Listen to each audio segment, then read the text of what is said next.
Righty, good morning, everybody. For those joining us online as well, huge welcome to you. If you're here in the building, awesome to see you again. At this time of year, we do the series called Engage to give us opportunity to connect in, to get more stuck in, engaged, as the name says.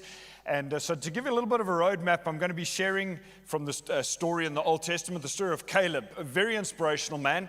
And then I'm going to be talking a little about our identity series, which you saw mention of already. And then this piece of paper that was on your chair when you arrived in. If you guys watching online, there's a QR code that you'll be able to scan, or you can go to our website to show you where some of the opportunities are to get engaged and to get connected this year. Our theme verse for the year has been from Joshua 13 and verse 1 that says there is large areas of land to still be taken. I feel like God's speaking that to us as a church. And in Joshua 13 and 14 is this macro picture of all the land that's still there for the nation to take. And then in Joshua 14, it's like the movie focus of the camera goes from the big picture down to an individual, a very inspirational man named Caleb. Now, his story has always through the Bible been linked with Joshua. Joshua had a bit more of the limelight. There was a book of the Bible named after Joshua. He was the leader of the nation. But this man, Caleb, absolute inspiration. He would have been born into a Jewish family, but the nation at the time of his birth was living as slaves. At around about the age of 40, the nation gets miraculously taken out of the country they were in. And Caleb must have had already a great reputation because he was, I'm speaking about his integrity, because he was selected as a special SWAT team, a task force, I beg your pardon, of 12 people who Moses sent out to spy the land that God had promised them. As I mentioned last week, these 12 spies came back with a mixed report. 10 of them had a very bad report. Only 2, Joshua and Caleb, said, if God is with us, we can surely do it. A whole lot of time passes now, and we end up in Numbers chapter 14.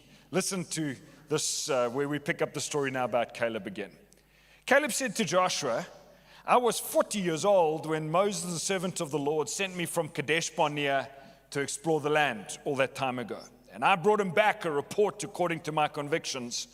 But my fellow Israelites who went up with me made the hearts of the people melt in fear. I, however, this is a key part of this verse, I, however, followed the Lord my God wholeheartedly. So on that day, Moses swore to me, the land on which your feet have walked will be your inheritance and that of your children forever, because you have followed the Lord my God wholeheartedly. Now then, just as the Lord has promised, he has kept me alive for 45 years since the time he said this to Moses. So here I am today, 85 years old. By the way, this is not primarily a story about age. It's a story about faith, but this is remarkable. 85 years old. He says, I am still as strong today as the day Moses sent me out. I'm just as vigorous to go out to battle now as I was then. Now then, give me this hill country that the Lord promised me that day. You yourself heard then that the Anakites were there and their cities were large and fortified.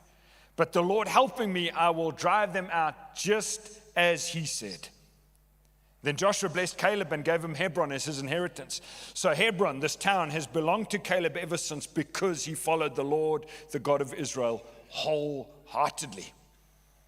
The key word in the story, which is the title of my message, is this word, wholeheartedly. I'm going to go back and read the 3 times that it appears, and as I'm reading it and it comes up on the screen, I get to that part. Could we all together say the word wholeheartedly when it appears in the verse? In verse 8, we read, Caleb says about himself, I, however, followed the Lord my God wholeheartedly. Verse 9, the land will be your inheritance because you have followed the Lord my God wholeheartedly. So Hebron, verse 14, has belonged to Caleb ever since because he followed the Lord, the God of Israel, wholeheartedly. This word wholeheartedly, which was the single defining word of Caleb's life, is such a strong word, especially when you compare it to the opposite. In English, when we talk about the opposite of wholehearted, we often use the description half-hearted. For those of us who have got children, when you pitch to your kids something that they really, really, really want to do, what kind of response do you get? A wholehearted response. Pitch to them something that's really important, like doing chores or going to the dentist. No offense to any dentist, thank you for the amazing work you do. But the kind of response that you're more likely to get out of your children, half-hearted. Wholeheartedness is such a key thing that God is looking for in our lives. Half-heartedness very often says yes on the outside half of our lives, but on the inside we're saying no. Whereas wholeheartedness is when the outside and the inside are aligned. Wholeheartedness fills you with energy, with life, and with joy. Half-heartedness is the opposite of that. Now, wholehearted living involves also feeling things deeply. People who live wholeheartedly experience the full range of joy, technicolor joy, and dare I say technicolor pain that sometimes comes with it. That's just part of the risk of being wholehearted.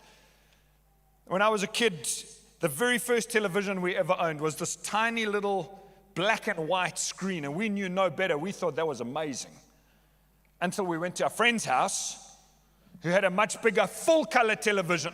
And what many of us do when we experience a little bit of pain from wholehearted living, just by the way, I don't think there's a single child born that doesn't start out living wholeheartedly. Children are a beautiful example of this. A little bit of pain comes into our world and we decide, man, that's too risky. To live wholeheartedly, you can experience technicolor pain as well. I'm just going to turn down the color and the size. I just want to live my life in a little bit of black and white. Half-hearted living, which often includes the twin enemies of cynicism and criticisms. And so I live in my little bubble. I don't feel too much joy. I also don't feel too much pain. I just live half-heartedly. And it's amazing that there's no stories recorded in the taking of the land that were about the half-hearted people. And there were lots of them in Caleb's day. Lots and lots and lots. Who would you rather be around? Negative, cynical, half-hearted people, or people who are wholehearted and positive in spite of their tough circumstances? I certainly know which people I prefer being around, but here's an even bigger question. Am I and are you wholehearted, positive, forward-leaning people like Caleb was? There's 3 lessons from his story that really inspire me. Number 1, it says that he followed God wholeheartedly. Why is a story like this recorded in the Bible? Because down through the ages, God knew that I would be reading it and that you'd be reading it. And it's like God wants to inspire me through a real life story of Caleb. Steve, are you still going to follow me wholeheartedly? Whew. Lord, sometimes it's difficult. Of course it gets difficult. All of life gets difficult. But am I going to follow him wholeheartedly or not? Caleb says about himself, after 85 years, I, however, followed the Lord my God wholeheartedly. Is that your bio and my bio when we hit 85? I said this is not related to age, but I'm so inspired by so many Caleb-aged people in our congregation, our community, who are still after many, many years serving God wholeheartedly. Thank you for setting an example for all of us on what Caleb-spirited living looks like. I followed the Lord my God wholeheartedly.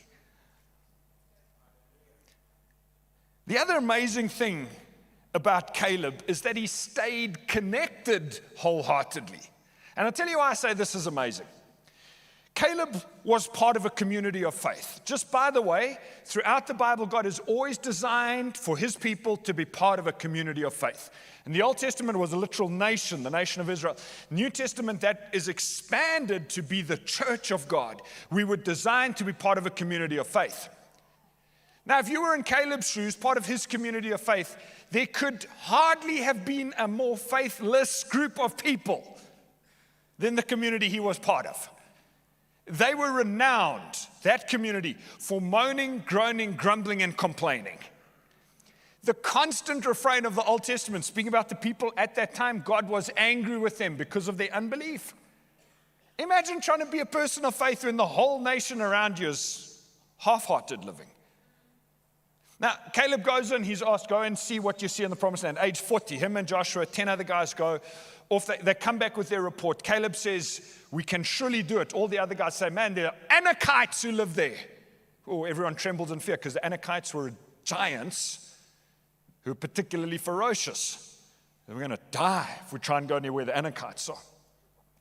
Because of the half-heartedness of the rest of the people, Caleb suffers a consequence. For the next 40 years, guess what Caleb's got to do? He's got to wander around in the desert, him and Joshua. Not because they didn't have faith, but because the rest of the group were half-hearted.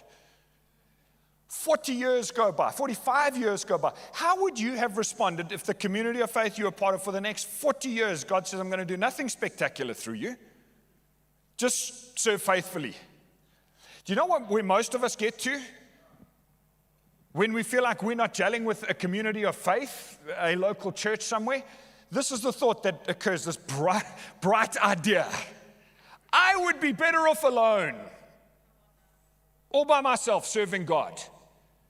Amazingly, Caleb's future inheritance is still linked to being part of a community of faith, even though they were the mumblers, grumblers, groaners, and complainers. Throughout our city, throughout our nation, all over the place, are many people who have decided I'm better off without a community of faith. The local church, there's no local church that is perfect. We all have faults and weaknesses. And yet, amazingly, let me use me as an example. If I look in the mirror and say, God, what is your best for my spiritual future? Be part of a community of faith. But Lord, you don't understand. I've got a pretty good idea. I made them all. God knows better than all of us. And Caleb's future inheritance didn't come from being a single Lone Ranger soldier. It came from still being the community. He got what God promised him in the end. He stayed connected wholeheartedly. If I use the analogy of a body, it's like many people decide, well, I'm the finger, the rest of the body is useless, the local churches that I've visited. I'm going to disconnect myself. Imagine you chopped off your finger and just, finger can go its way, the rest of the body goes its way. The body will have lots of pain, but what will happen to the finger? It will die. We cannot disconnect ourselves from a community of faith without dire consequence to ourselves and pain for that community. I've told this story before. My dad and mom became radical Christ followers just before I was born. And they learned early on, we need to follow God wholeheartedly, stay connected wholeheartedly. The first church, we lived in 4 different towns when I was growing up. The first town, they were part of a church for 7 years, had 8 different pastors. There's some difficulties there. The next town that church had 3 pastors in 3 years, many with totally different belief systems to each other. They moved to another town. Well, that town had the same pastor for 5 years of that church. Church grew, built their own building, etc. Until one day, the news came out that the pastor had a moral failure, got divorced from his wife. The church just collapsed. Moved to the 4th town. My dad is still committed. My dad and mom still committed to connecting with a local church, but boy, were they nervous of leaders. And they connect with a local church. And it was a healthy church. But here's the thing, is that their inheritance, their spiritual journey, even though there was some dysfunction, and there's dysfunction in every single church to some degree, even in spite of that, their personal inheritance was linked to being connected. And as children, I'm so grateful that we grew up in a household seeing what it looked like. Our family went to church services on Sundays. That's what we did. Sidetrack you a little here, but the Mabaso family is part of this church, and Linda Mabaso for many years as a volunteer in our kids ministry. So when Shan went on, had her baby, Linda came in to pick up some of the space in the kids team. So now we're discussing what do Christmas services look like at the end of this year. We're planning already for Christmas, and Christmas Eve falls on a Sunday and Christmas Day on a Monday. So we're trying to figure out, where do we put all our services? And I asked Linda, do you have any thoughts?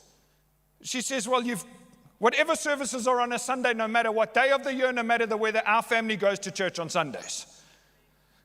I just felt like high-fiving across the room. Come on. The third thing that stands out to me about Caleb is that he took ground wholeheartedly. Man, he could have had all the reasons in the world for just dialing out of fifth gear and into neutral. 85 years, 40 as a slave, 40 in the desert, wandering around in circles.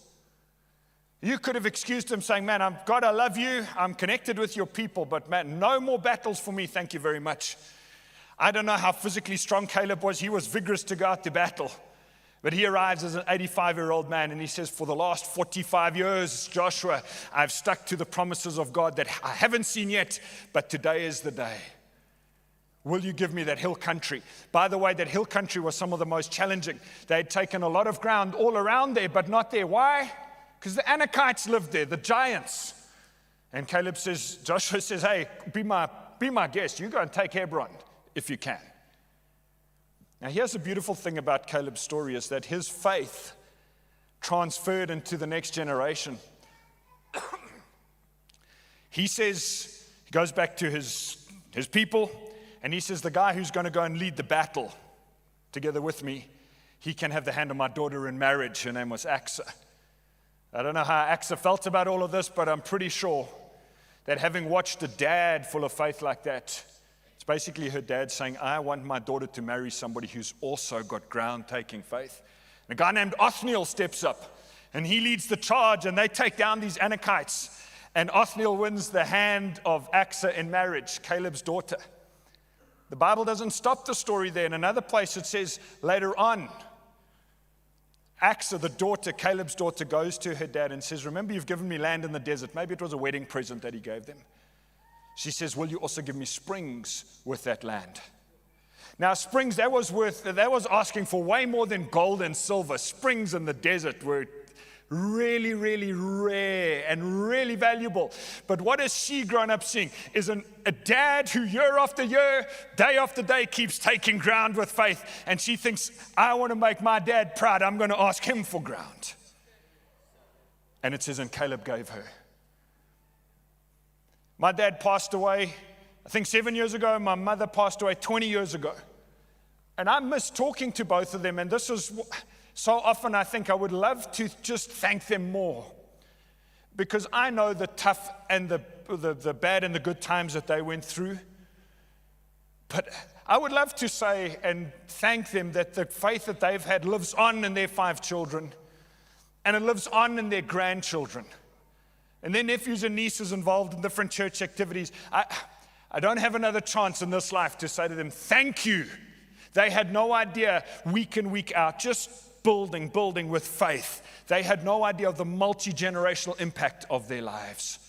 You and I have got no idea what we do today, how we follow God wholeheartedly, how we stay connected wholeheartedly, and how we take ground wholeheartedly. We have no idea the impact that will have years, decades, centuries to come.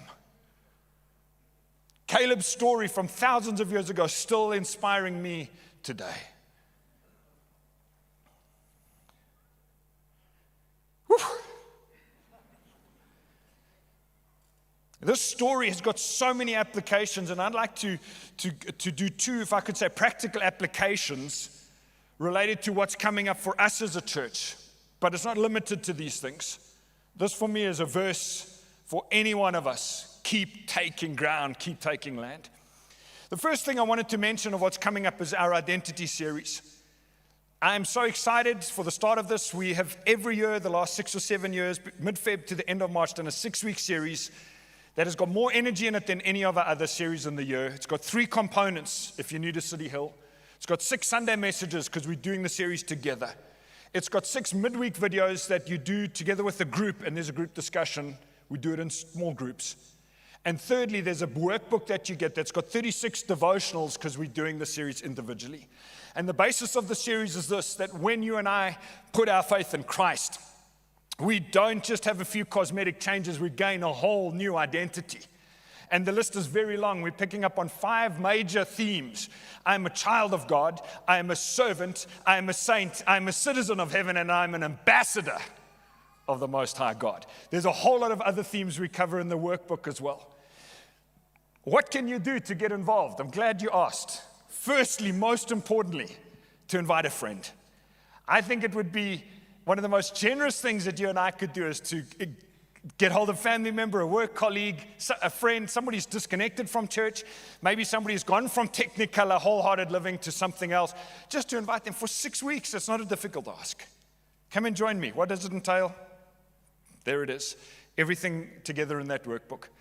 If you're not part of a group, strongly encourage you to join a group. I believe about 50% of the power of these series comes from being in a group, because you're getting to talk, discuss, ask the questions related to these different big themes.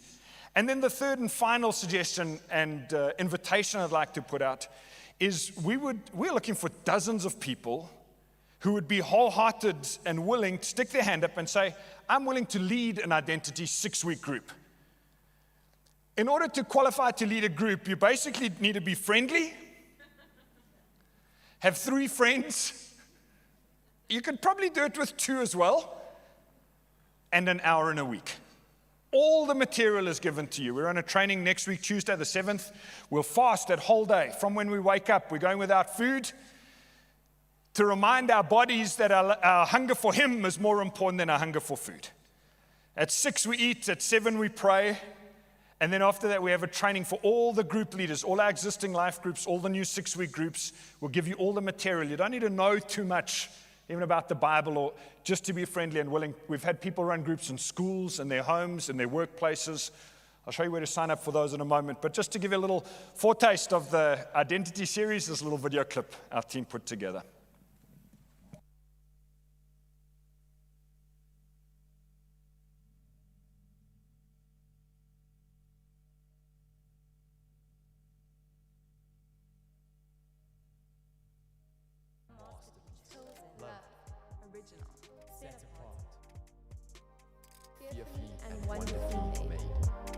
Created, ordained, set apart, wonderfully made.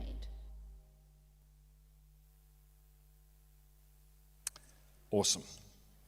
Turn my microphone off there. Please could you pick up this piece of card that's on your chair? And if you're watching online, all the details that I'm about to share are available on our website as well. And we haven't been able to do this in this much detail since 2020 because of COVID interruptions. But there's a lot of work that's gone into this. And so what I'm going to do some explaining. It'll take me a minute or two. But I'd like to suggest that you don't say to yourself, I'll give that some thought and maybe another week I'll do something about it. There's no pressure, but this is an opportunity. It's an invitation to get engaged and connected. So on the front end of the page, which is that side, it's got space for your details. So every now and then we get one of these returned with no name or contact number, and people wanting to join up some things on the back. Please could you do this in your neatest handwriting as well? Nikki, she asked for the gift of discernment to decipher some of our handwriting. And I'm amongst the worst culprit when it comes to handwriting. So if you could print it all clearly, and if you come in 3 weeks' time and say, the church never got back to me, it could be that you wrote your 8 as a 0 or something else, So just make it as clear as possible there. You're welcome to start on that now, so long. And those age categories are not to limit you in any way. So I spoke about Caleb, who was 85. It's actually not a category for him. Well, it's just to help us help you. On the reverse side, those check boxes, my hope is that by the end of my explanation, you've ticked 1, 2, or maybe 3 check boxes. And I'll explain that this isn't to try and get involved in everything. It's to select what hill country has God got for me. I'm going to start with the left top column where it says city groups. You probably gathered how important I believe existing community groups are for our development. And we believe that circles are as important as rows. In rows, we don't get that much chance to interact. We preach, teach, there's worship, etc. But in groups, we get to talk around what we've been learning. And so we've got a whole lot of groups. All our groups are going to be running the identity series. So you can take your pick, an existing life group, men's group, ladies group. And then at the bottom block there is if you would like to lead a 6-week group. If you tick that box, you're saying, I'm keen, I'll be there for the training, we'll send you the details, but I'm keen to lead the 6-week group. If it becomes a longer group after that, awesome, but there's no pressure. Lead an identity series group, that's that bottom block there under the green circle, city groups. The next 2 columns, City Serve and CityHill Kids, are all related to Sunday. So out of those 2 columns, I'd like to suggest you tick one of these boxes. And I believe that there's a place for everyone to serve on a Sunday. We've got well over 1,000 different serving blocks for this reason. We don't want people to be serving every single week. And so in every team that's in the City Serve column, you'd be on duty 1 and 4 if you tick one of those blocks. And in the CityHill Kids, 1 and 3. We need a little more continuity there. So there really is something here for everybody. You don't need to know too much about these things. There's lots of good training provided. We are looking for, or there's an opportunity to serve in our coffee shop. That's both making coffees, we'll train you how to do that, as well as just taking the payments, selling the tickets, etc. The Sunday production, we are doubling the size of our production team. Now, the guys that sit behind those computer screens at the top and the sound desk at the bottom are just an amazing group, and thanks for all that you guys do. You don't need to know anything about those systems before you sign up. Just got to have a heart and be willing to serve. And for some people, the way God's wired you, you would far rather be involved in a system like that than greeting people at the door, for example, which is awesome because we've got opportunity for you to serve there. Kevin and the guys there will do the training. Again, you'd be rostered on 1 and 4 if you join the production team. Our security team, now this is particularly for guys. Your wife, you come to church because your wife wants you here, but if you've got an opportunity 1 week in 4 to miss the Sunday message and be in the corridors, helping us stay safe. We are looking also to double the size of our security team. I'm saying that tongue in cheek. The guys are doing an amazing job, and we really appreciate their help there. The tea and coffee stations are the free tea and coffee. We're looking to bulk up those teams as well. Our Sunday service teams help set out when we do a breaking of bread, set out the cups, and then after we've finished, they'll take the wooden boxes for the offering, sort those things out again. You don't need to know a whole lot. We can train you. The moms' rooms, toddlers' rooms host, each of our 4 moms' rooms, or they are not moms' rooms, they are parents' rooms, except for the feeding room.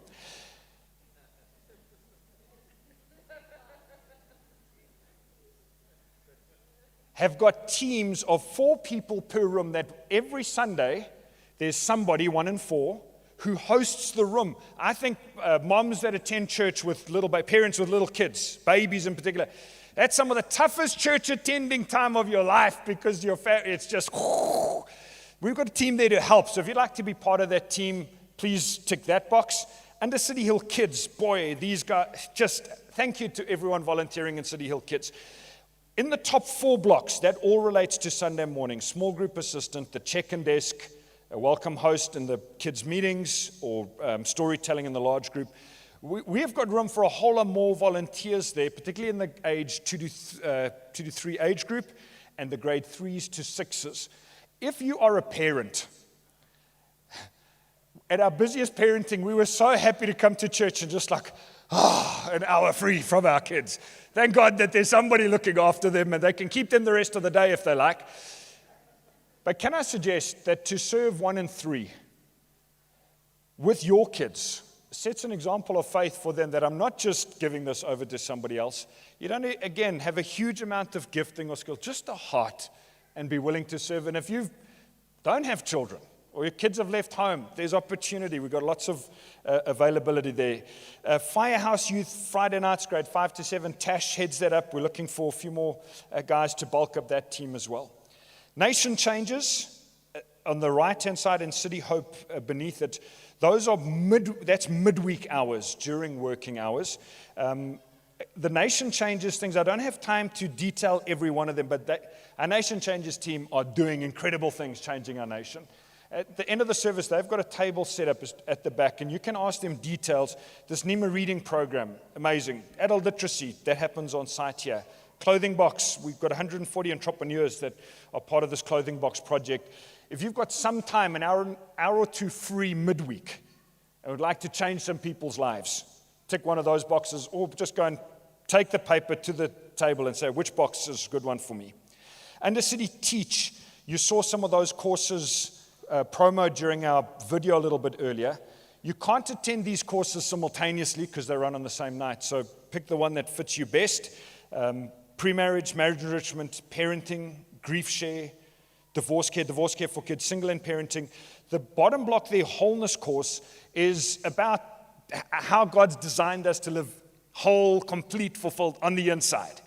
It is also the precursor for joining our counseling team. So if you've got a heart to counsel people, part of the counseling team, that would be a good course to start. Graham and Denise head that up. And from that, some people go on and join the counseling training and a part of that. City Reach are the trips that go out ad hoc through the year. I think we've got 11 trips. Most of them are for one weekend, a weekend long. And if you'd like to know the details of those, you can just tick that box. Sean and Wendy will get the info to you. And then City Hope is also, it's not weekly, but they have on-site packing here. And then also, if you're keen on being part of a response team that at 24 hours notice could go into disaster-stricken area and distribute aid, that will be the block for you. Time, because we're doing this again tonight, if this is your normal place for serving, please tick AM. And then if I totally confused you, or you need to ask somebody questions, you can tick the box, please help. But even better than ticking the box, we've got tables at the back under the balcony that you could just go to the table and say, I was a little confused by something, could you guide me where to serve? I'd like to give you an opportunity. Now, I almost feel like saying any questions, but I know I can't answer all of them now. That's why we've got the tables. But I'm going to ask the guys just to run the music for a minute or so. And if you could take this, fill out your details, and then say, Father, where would you like me to serve? I'm going to step out, take some more hill country this year. We're not trying to burn out for Jesus. We're trying to get involved and stuck in. And select which one applies to you. I'd like to lead a 6-week group. That would be a big one for us. Once that minute's up, Jackson and Tim are going to come and close the meeting. So thanks, Trevor.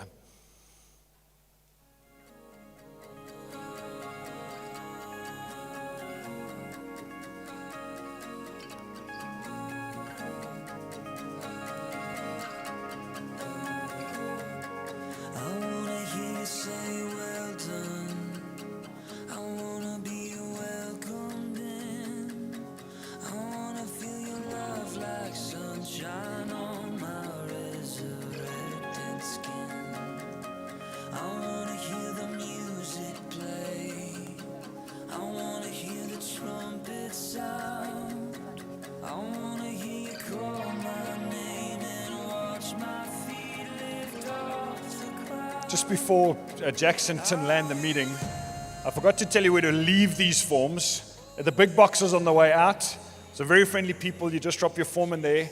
And somebody should make contact with you in the next 7 days. If they don't, you just email the office, say, I haven't had contact for some reason. It might relate to a detail, like a digit being misspelt.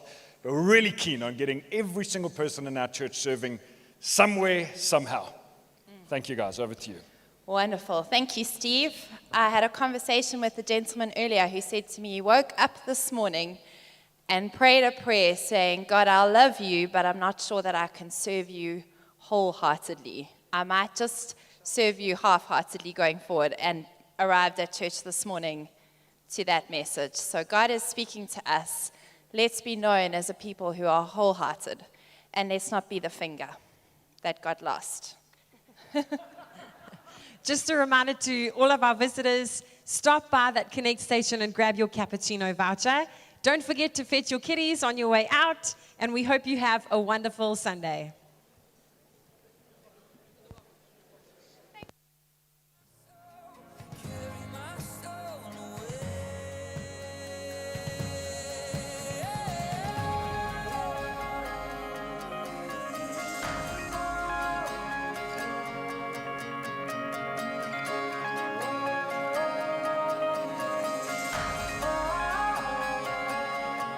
When everything is said and done,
I be so bold to ask you, would you lend your ear to me?